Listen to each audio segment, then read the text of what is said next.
exactly one day after accusing Ukraine of the shocking attack. By 91 UOV targeted the residence of President Vladimir Putin. Moscow had the answer, could not be more steel. That's the implementation of Oreshnik. The hypersonic missile is called. He's a game changer. To the territory of Belarus, this is not just a military operation. This is the pull of a strategic grenade. It's headed straight for the capitals of the European Union. According to The Guardian, the Russian Defense Ministry has published a haunting video. Among the snow-covered forests in eastern Belarus, system Oreshnik appear in permeable blue camouflage mesh layer. Russian soldiers raise flags at the airbase. It's not just an announcement of presence. It's also a confirmation that Russia has officially crossed the geopolitical barrier to put tactical nuclear weapons close to the NATO. Why is the West so worried?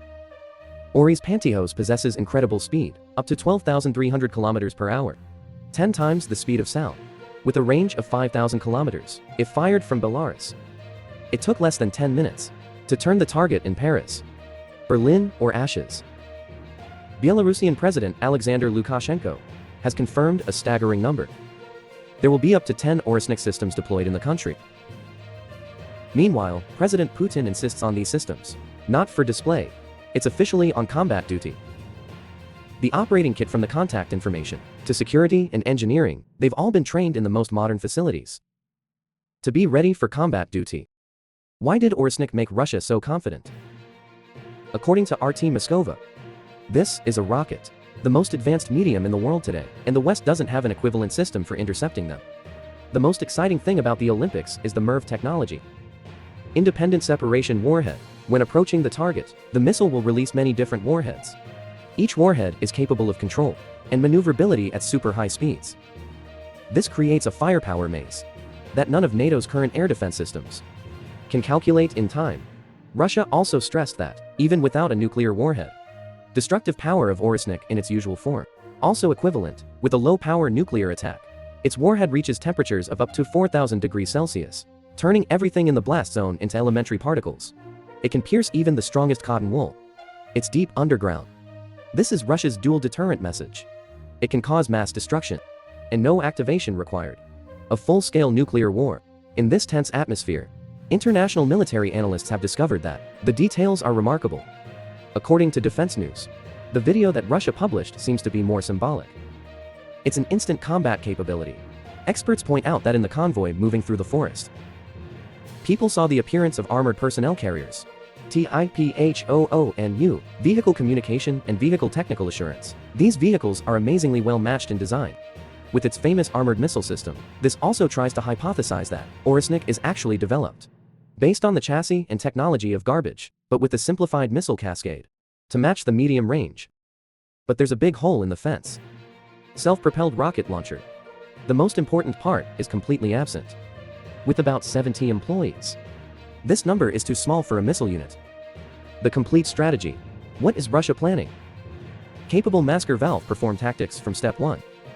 They put security in headquarters first to prepare the infrastructure. And actually, this unit may only be truly combat ready in the year 2000, not 126. But Russia is going public with this process right now. It's a very powerful psychological attack. They want to prepare the public for a script. The escalation is more terrible.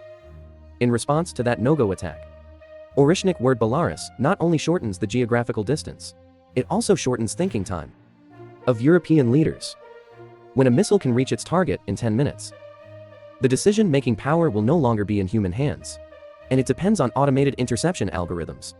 By publicly producing large-scale Oreshnik and take it to the front line, Mr. Putin is sending a message.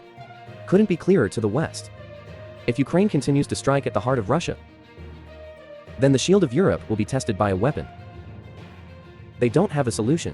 Russia is playing a game of cards, where the silence of the snow forest, Belarus, is just a screen for a firestorm. It can flare up at any time.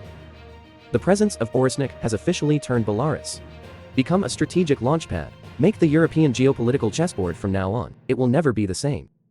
On the Ukrainian side, just meeting Mr. Trump, it was a victory for President Zelensky, because it shows that the President of the United States, I'm interested in the peace of Ukraine.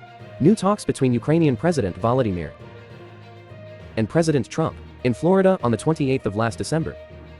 It doesn't seem to yield any breakthrough results. except that the two leaders will meet again next month. This is supposed to be a reminder to Kyiv about the peace agreement. It's still so far away. But with Mr. Zelensky, even if the discussion comes to a standstill, it's still considered a success. After being unable to persuade the United States to resume military aid, finance for Ukraine, it's one of President Zelensky's top priorities. When I met my American counterpart, it's about preventing Mr. Trump withdraw from peace talks. It's causing the whole process to break down. This could be a win-win for Ukraine, because it didn't just keep Trump at the negotiating table. Zelensky also helped the US president give up completely ultimatums in terms of time. Before, Trump used to put pressure on milestones like Thanksgiving or Christmas, but this time when the Ukrainian leader, he assured reporters that, "I don't set any deadlines anymore. For you right now, the only and most important time, it's how to end this conflict as soon as possible." A detail that observers are particularly interested in. It was a dramatic change in his attitude. Different from the early part of the term. Capital frequently, there's been talk of Kremlin power. This time, he didn't repeat any demands for a truce made by Russia. This is a big turning point, especially when Mr. Trump just got off the phone with Mr. Putin just before the meeting. Usually last-minute interventions. This is always the case, a nightmare that dashed all Ukrainian hopes. But this time it's different. Even if Mr. Putin calls again. In the early morning of the 29th of December, Ukrainian element launches UAV attack on his own residence. Mr. Trump expressed his anger at the news, but he's retained an astonishing alertness. He frankly admitted to the press that, "I haven't seen any actual evidence, and it's completely capable of information. Escobar movies out is false." According to experts, the two leaders sat down to talk to each other. It's been a resounding victory. It shows Kyiv and Washington are finding the same rhythm at the negotiating table. However, the challenge ahead of Mr. Zelensky is still very heavy. You have to take a risky walk. "I have to prove to you 100. I feel like I'm doing my best to implement the peace plan." According to the American version, on the other hand, we have to make sure that these agreements don't betray the will and the approval of the Ukrainian people. At home. Sheet Kyiv Independent. The 30th day of December, the Ukrainian army is said to have carried out consecutive clicks aimed directly at the chicken's blood vessels. In particular, preliminary reports indicate that Kyiv forces hit the Tower oil refinery in the Krenota Krai. This blow is not light when it causes direct damage to a pier and equipment important inside the factory. According to information from local authorities, the attack also injured 2 people and damaged 5 houses around it. Grenota Area Operations Command, Corey then had to make an emergency announcement, confirm that the fire department, "I tried to put out a fire at the station and another fire area of 300 square meters right on the side of the refinery. But that's not all." Also that night, social network Telegram bursting with images from people in the Revenki area in Luhansk province, where Russia is in control. These are videos of huge flames picking up humus from oil and gas storage that the public can't help but be shocked.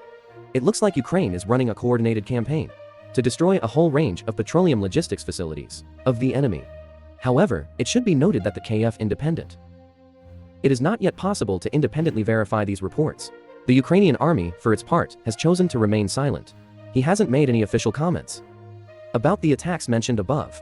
Even though the plumes of black smoke rising from oil and gas facilities, it's an undeniable fact. This is clearly a firepower message. Kyiv wants to send it, that they're still capable of hurting for Russia's war economy, even when diplomatic pressures are underway.